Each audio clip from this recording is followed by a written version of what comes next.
Hai,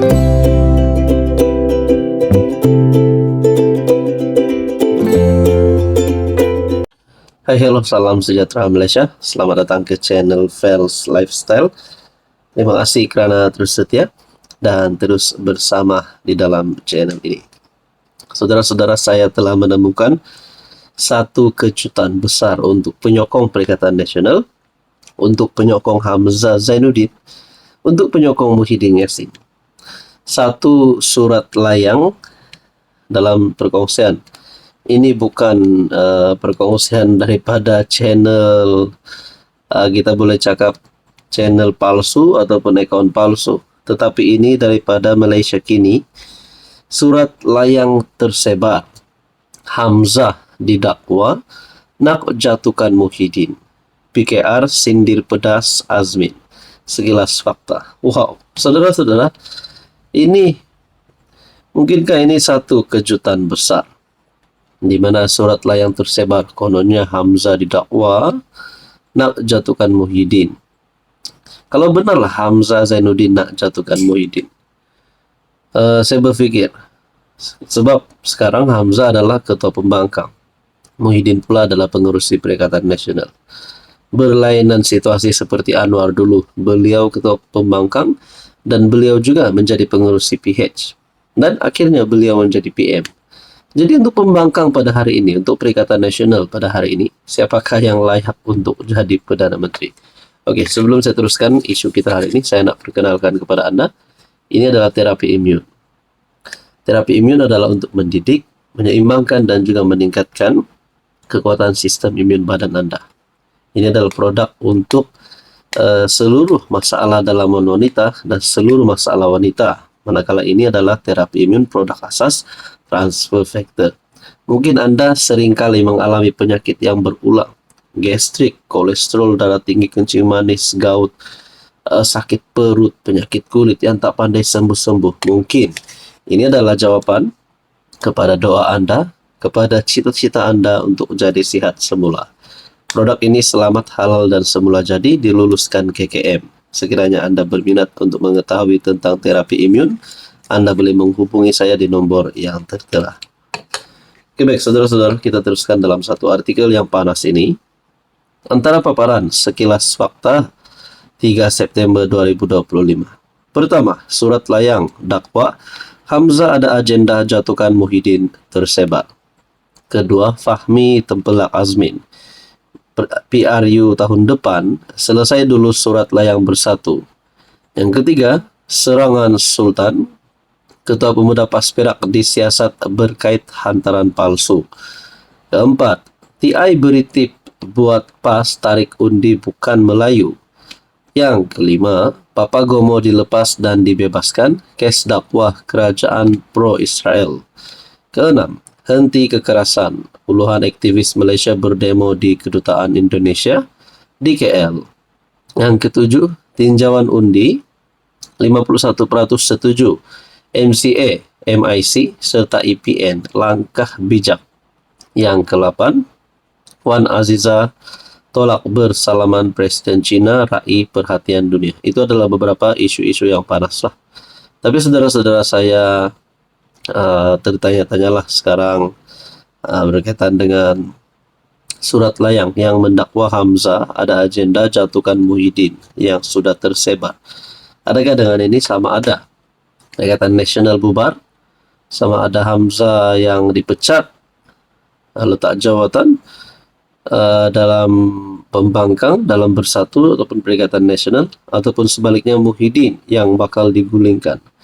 Jadi kita pun tertanya-tanya. Saya pun tak pastilah penyokong PN ini mereka tahukah siapa calon Perdana Menteri mereka. Saya sendiri pun saya tak tahu siapa calon Perdana Menteri Perikatan Nasional, antara Muhyiddin kah, Hamzah Zainuddin kah. Jadi inilah pertanyaan paling utama.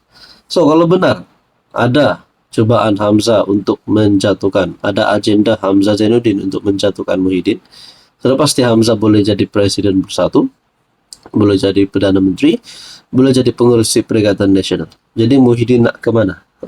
Adakah Muhyiddin akan tinggal sendiri? Adakah Muhyiddin akan ditinggalkan? Ataupun Muhyiddin dan Kem Muhyiddin? keluar daripada PN, keluar daripada Bersatu, dan nyatakan sokongan terhadap Anwar. Wow. So, saudara-saudara, berkaitan isu ini, apa komen Anda? Hai, hello, salam sejahtera Malaysia. Selamat datang ke channel Fels Lifestyle. Terima kasih kerana terus setia dan terus bersama di dalam channel ini. Saudara-saudara yang saya hormati, setelah semakin dekat, semakin menghampiri persediaan Jentera Parti di Sabah untuk persiapan mendepani pilihan raya negeri 17 Sabah, beberapa calon-calon ketua menteri sudah diumumkan. Lalu saya bertanyalah, saya ada buat satu kajian, saya ada buat satu survei melalui channel ini, rasmi daripada channel ini, di mana saya telah menemukan beberapa nama yang dicalonkan sebagai ketua menteri. Jadi ada beberapa nama yang saya sudah letak di dalam kajian saya. Jadi saya melihat daripada undian ini agak persaingan agak sengit lah melalui subscriber dalam channel ini ataupun viewers yang sudah meletakkan undian mereka di sini. Jadi saya nak kongsikan kepada Anda siapa ketua menteri yang akhirnya dipilih oleh penyokong mereka melalui channel ini. Tapi sebelum itu saya nak perkenalkan kepada Anda, ini adalah terapi imun. Transfer factor, produk ini adalah untuk mendidik, menyeimbangkan dan juga meningkatkan kekuatan imun badan Anda. Mungkin Anda seringkali mengalami penyakit berulang. Sakit lutut tak pandai sembuh-sembuh, sakit perut tak pandai sembuh-sembuh. Mungkin Anda mengalami sakit kulit, penyakit kulit. Anda mungkin mengalami gastrik, kencing manis, gout, darah tinggi. Jadi saudara-saudara, mungkin ini adalah jawaban kepada doa Anda, kepada cita-cita Anda yang ingin hidup lebih sihat. Pada Anda, saudara-saudara, produk ini selamat, halal dan semula jadi. Jangan risau, produk ini diluluskan KGM. Dan produk ini sangat selamat untuk dimakan oleh semua lapisan usia. Kepada Anda yang berminat untuk mengetahui lebih tentang transfer factor terapi imun ini, Anda boleh menghubungi saya. Oke, saudara-saudara, saya membuat survei kajian. Calon ketua menteri Sabah yang baru diumumkan. Menurut Anda, antara 4 calon ini siapa yang layak? Jadi, walaupun hanya ada 68 undian di sini, tetapi saya nak kongsikan kepada Anda peratusan undian tertinggi setakat ini adalah Wetrom Bahanda. Beliau adalah ahli parlimen Kota Marudu. Sebanyak 32% undian.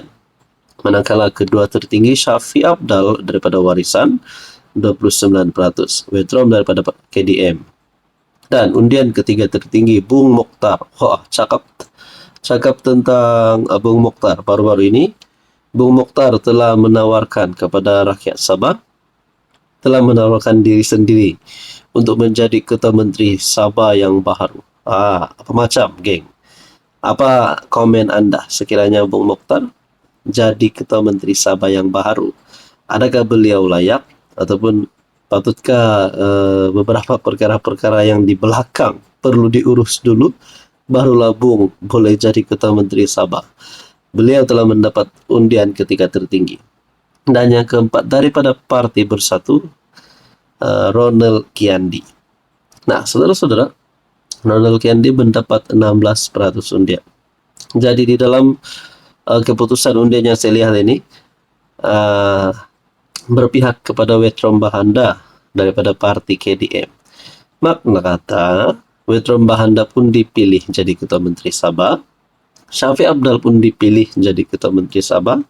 Bung Mokhtar pun dipilih jadi ketua menteri Sabah. Dan begitu juga Ronald Kiandi pun dipilih untuk menjadi ketua menteri Sabah. Nah, ini adalah resmi daripada channel ini. Walau bagaimanapun, perkara ini mungkin tidak mustahil untuk jadi kenyataan. So, saudara-saudara yang saya hormati, menurut Anda, saya nak tanya Anda pula, sekiranya Anda belum membuat undian, mungkinkah perkara ini antara 4 calon yang saya telah kongsikan ini, antara mereka boleh menjadi ketua menteri Sabah yang baru? Apa komen Anda?